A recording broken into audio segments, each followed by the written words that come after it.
To my new YouTube channel your study guide को पिला माने आमे जो ओडिया पीजी प्रवेशिका परीक्षार प्रिपरेशन करूछंती आज हूँ आमर भाग 10 पूर्व क्लास रे आमे यूनिट 1 लोक साहित्य यूनिट 2 जो आम रहा अभिलेख साहित्य से संपर्क में आम सबकि सर्ट टाइप लंग टाइप सबकि आलोचना कर सारी। तो जो मैंने वीडियो को देखी ना हो तो पूर्व वीडियो को देखी दियो कारण तुम्हें पूर्व वीडियो को देखिकी ही आग को बढ़।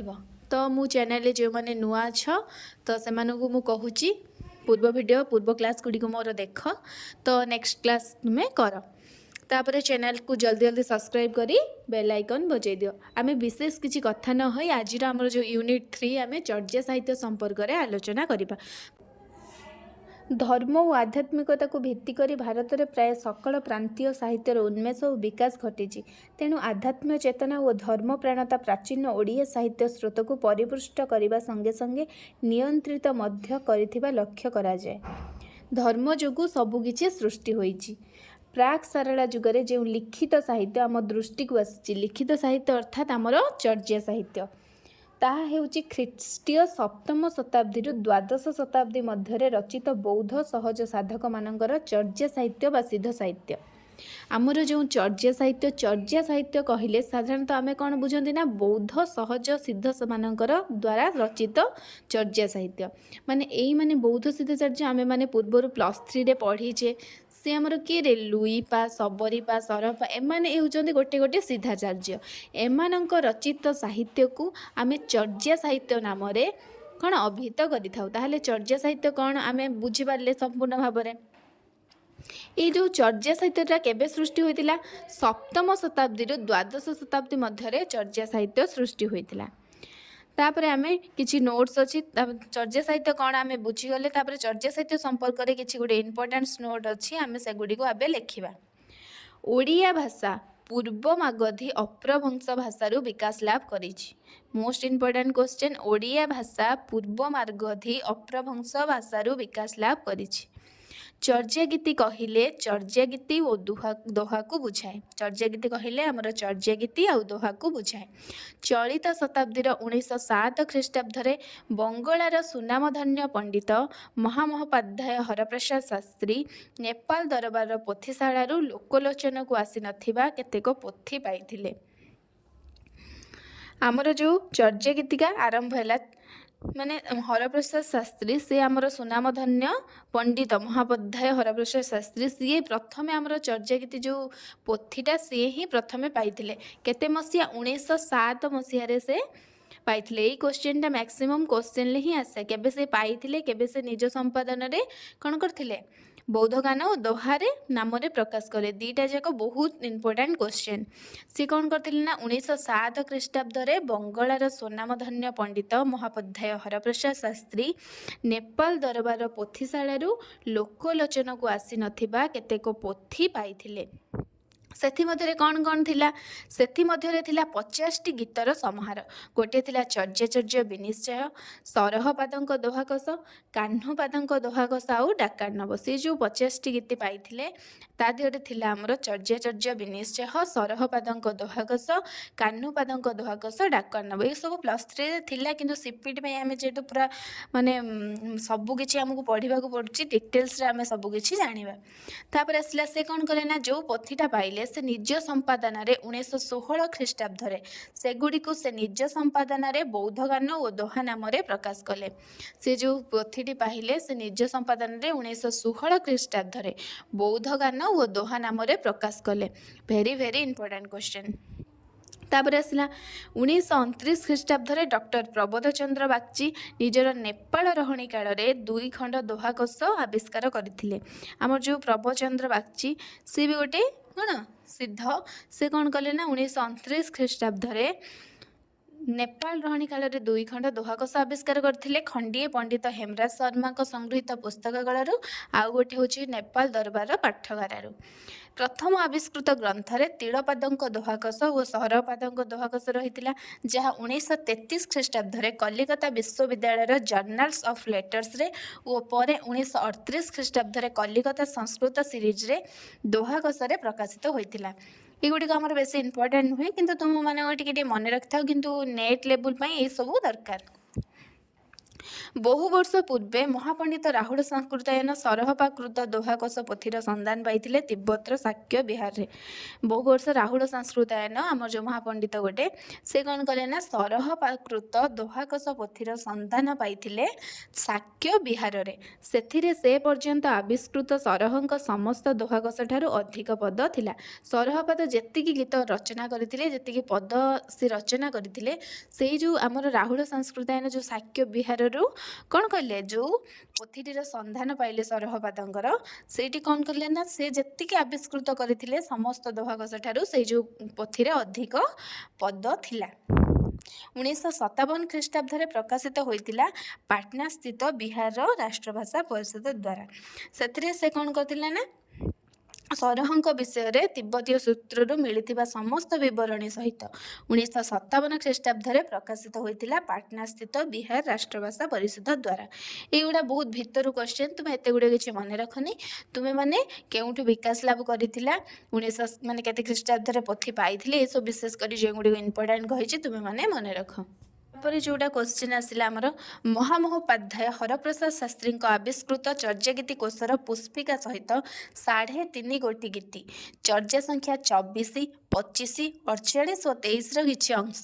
ମୋଷ୍ଟ ଇମ୍ପୋର୍ଟାଣ୍ଟ କ୍ୱେଶ୍ଚନ୍, ମନେ ରଖ। ସେଟା କ'ଣ ହେଲା, 24, 25, 48 ଓ 23ର କିଛି ଅଂଶ। 23ର ଅର୍ଥାତ୍ 3 ପଦ ନା କେତେ ମିଳିଥିଲା, କିନ୍ତୁ ଅଧା ପାଇଥିଲା ଆଉ ଅଧାଟା ହଜି ଯାଇଥିଲା, ଅଧାଟା ମିଳିଥିଲା। ସେଥିପାଇଁ କୁହାହେଲା 24, 25, 48 ଓ 23ର କିଛି ଅଂଶ ନଷ୍ଟ ହୋଇଯାଇଥିଲା। ଏଇ ଯେଉଁ ହରପ୍ରସାଦ ଶାସ୍ତ୍ରୀଙ୍କ ଆବିଷ୍କୃତ ଚର୍ଯ୍ୟାଗୀତି କୋଷର ଏଇ 3.5 ଗୋଟି ଗୀତିକା ଆମର କ'ଣ ହେଇଥିଲା, ନଷ୍ଟ ହୋଇଯାଇଥିଲା। ସେ ଯେଉଁ କ'ଣ ଗୀତିକା, 24, 25, 48 ଆଉ 23ର କିଛି ଅଂଶ। ପରବର୍ତ୍ତୀ କାଳରେ ଡକ୍ଟର ପ୍ରଭଚନ୍ଦ୍ର ବାଗଚି ସେଇ ଅଜ୍ଞାତ ଅଂଶକୁ ତିବ୍ବତୀ ଗ୍ରନ୍ଥରୁ ଉଦ୍ଧାର କରି ପ୍ରକାଶ କଲେ। ସେ ଯେଉଁ ଗ୍ରନ୍ଥଟି କ'ଣ ନଷ୍ଟ ହୋଇଯାଇଥିଲା, ତାପରେ କିଏରେ, Prabodh Chandra Bagchi. Most important question, Prabodh Chandra Bagchi ସେଇ ଅଜ୍ଞାତ ଅଂଶକୁ ତିବ୍ବତୀ ଗ୍ରନ୍ଥରୁ ଉଦ୍ଧାର କରି ପ୍ରକାଶ କରିଥିଲେ।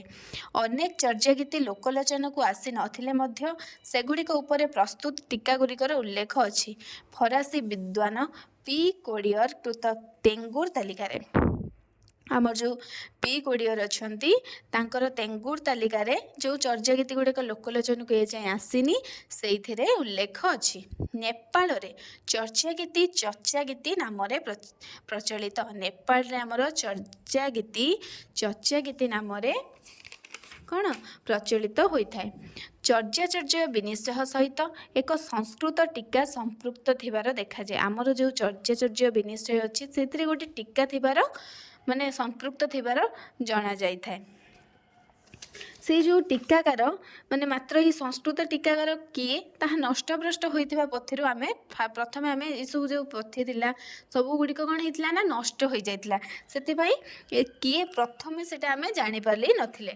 ଡକ୍ଟର ବାଗଚି ନଷ୍ଟ ଖଣ୍ଡିତ ସେଗୁଡ଼ିକର ପାଠୋଦ୍ଧାର କରିବା ପରେ ସଂସ୍କୃତ ଟୀକାକାରଙ୍କ ନାମ ମୁନିଦତ୍ତ ବୋଲି ଜଣାଗଲା। ଆମର ଯେଉଁ ପ୍ରଭଚନ୍ଦ୍ର ବାଗଚି କ'ଣ କଲେ ନା ନଷ୍ଟ ଓ ଖଣ୍ଡିତ ପତ୍ର ଗୁଡ଼ିକର ପାଠୋଦ୍ଧାର କଲେ, ତାପରେ ତାଙ୍କ ନାମ ଆମେ ଜାଣିଲେ ଯେ ମୁନିଦତ୍ତ।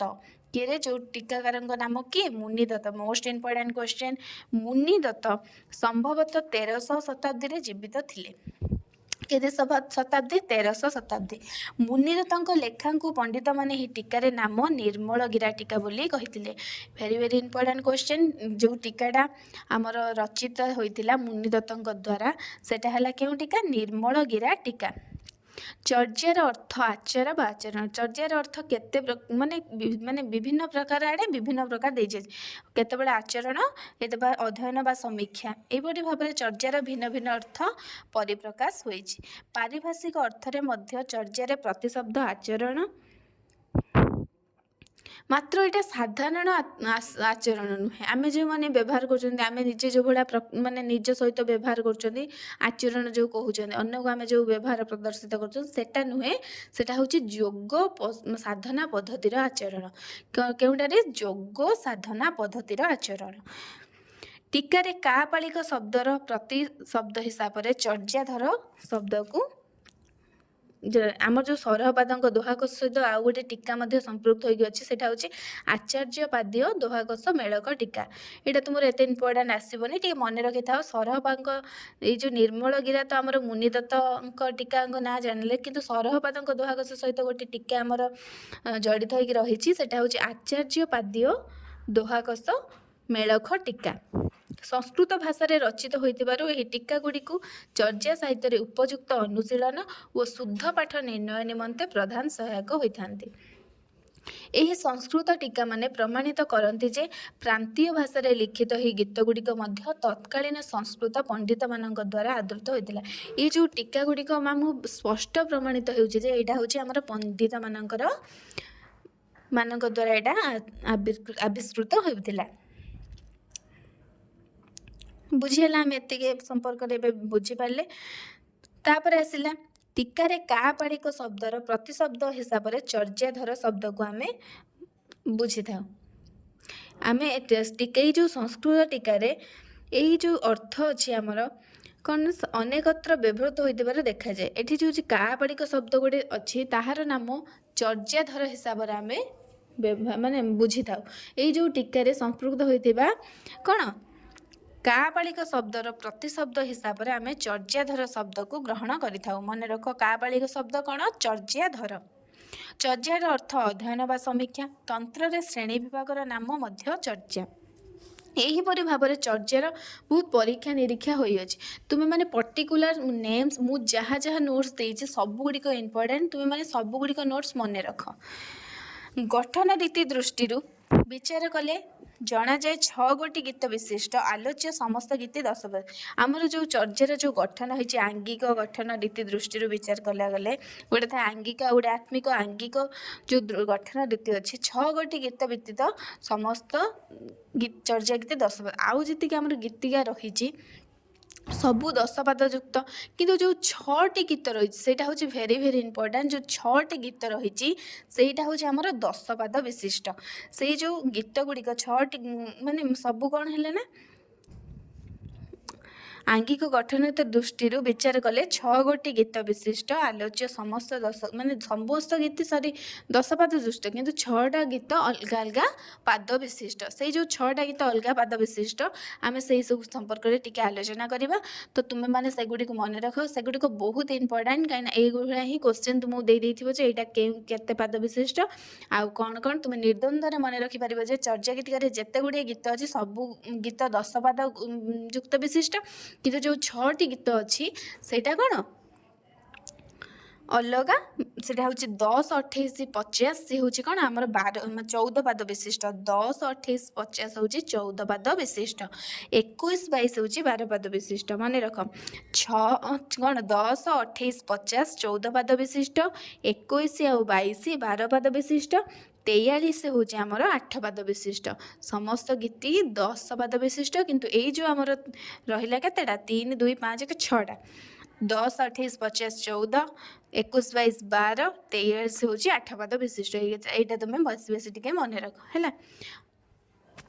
ତାପରେ ଆସିଲା ଗୀତ ଗୁଡ଼ିକର ଦ୍ୱିତୀୟ ପଦ ଧ୍ରୁବ ହୋଇଥାଏ। ବେଳେବେଳେ କ୍ୱେଶ୍ଚିନ୍ ଦେଇଥାଏ ମାନେ ଚର୍ଯ୍ୟା ଗୀତିକାର ଯେଉଁ ପଦଟା ରହିଛି କେଉଁ ପଦଟା ଧ୍ରୁବ ପଦ।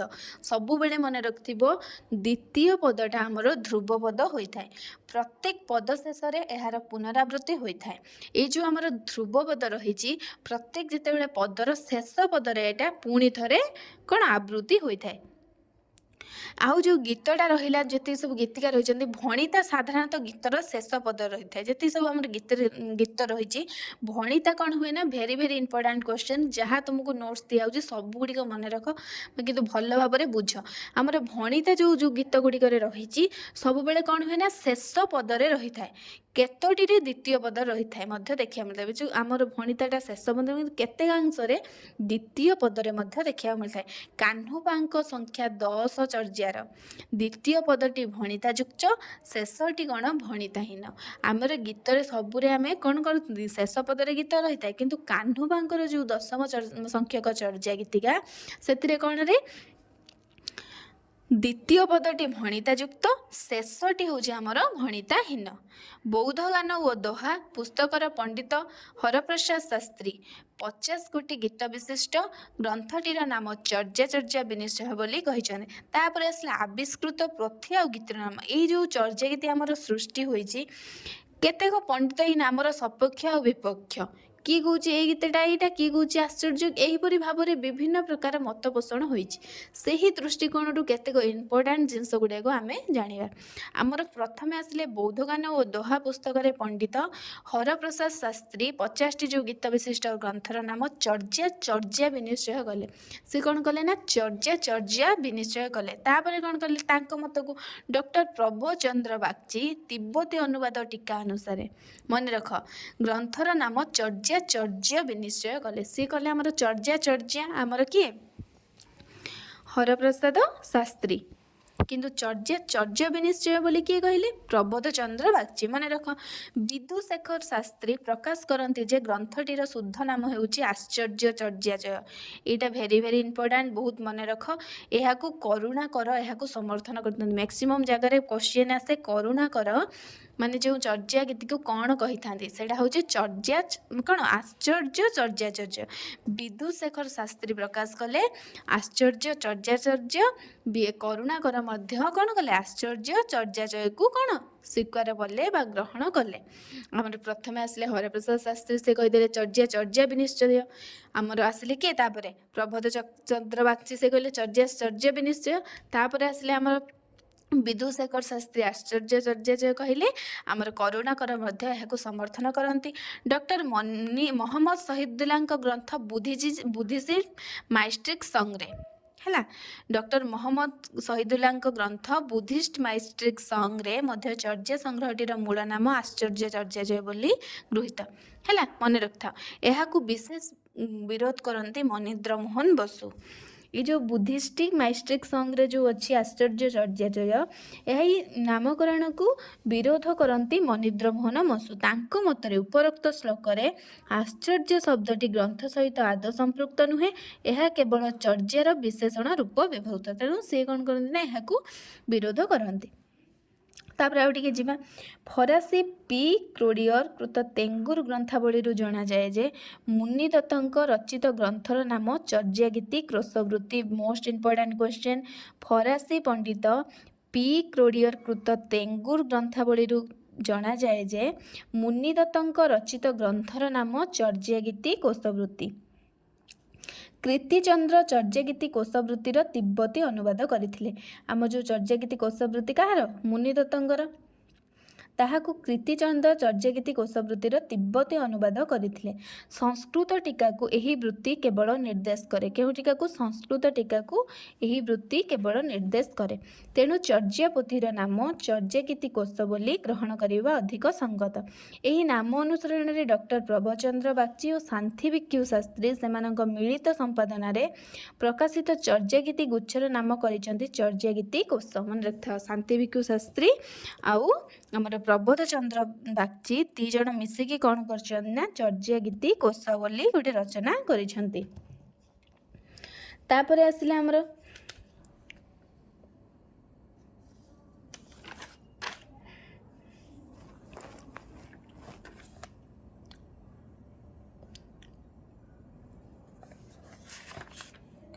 डॉक्टर खगेश्वर महापात्र।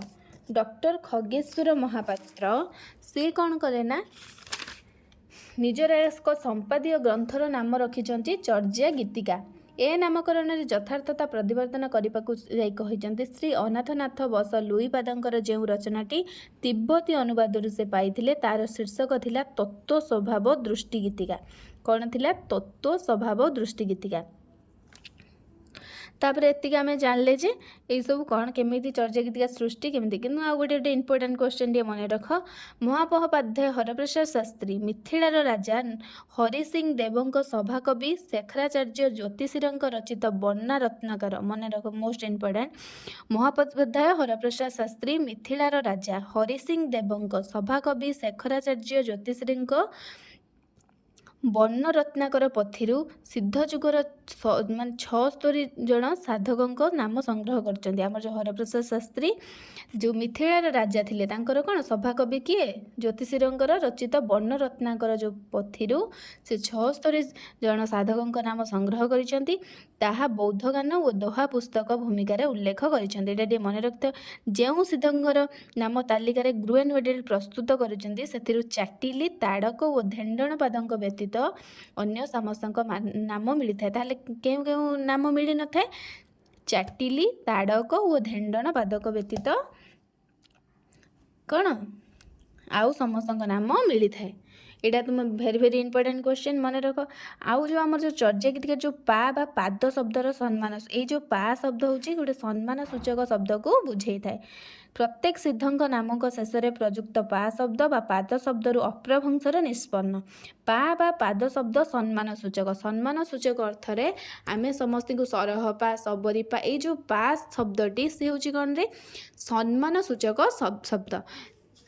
ଏତିକି ଆମେ ଜାଣିଲେ। ତାପରେ ନେକ୍ସଟ କ୍ଲାସ୍ରେ ଆମେ ଜାଣିବା ଚର୍ଯ୍ୟା ଗୀତିକାରେ ଆମର ଯେଉଁ ମାନେ ସିଦ୍ଧାଚାର୍ଯ୍ୟ ରହିଲେ ସରହପା, ଶବରୀପା, ସେସବୁ ସମସ୍ତଙ୍କ ବିଷୟରେ ସବୁକିଛି ଡିସ୍କସନ୍ କରିବା।